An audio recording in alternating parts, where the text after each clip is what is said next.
3 أيام بس على مونديال، وأنا صحيت ألاقي ضربة جامدة. جوريان تيمبر بره كأس العالم رسمياً. إصابة في الفخذ ما خلتوش يلحق، وكومان نزل خيرترويدا بدله. وهقول لكم بعد شوية مين تاني خرج من الأيمات النهاردة. استنوا. وفي أخبار توجعك أكتر. إيدين هازارد طلع يقول إن بلجيكا أحسن فريق في مجموعة، بس ماتش مصر مش سهل أبداً، يعني الراجل خايف.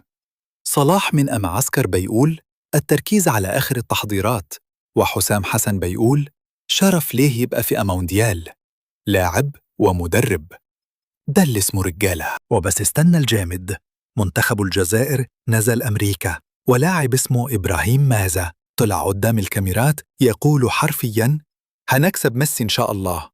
يا نهار، انت لسه ما لعبتش وبتتكلم على بطل العامة؟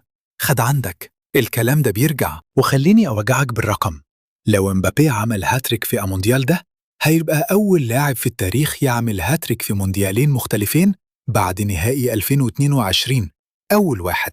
أنا شخصياً شايف إنه هيعملها، والإعلام الفرنسي اللي قاعد يطلع كل يوم يقول إنه تعبان غلطان، الراجل ده مكنة. وفي مفارقة كروية حلوة، روبرتو مانشيني على بعد توقيع من الرجوع. منتخب إيطاليا عقد طويل لحد سنة 2030. إيطاليا اللي برهو مونديال خلاص. حلو الكلام ده. هيدرب مين بالظبط؟ التلفزيون؟ طب وانت اللي قاعد قدام موبايل ده، أنهي خبر فيهم وجعك أكتر؟ خروج تمبر؟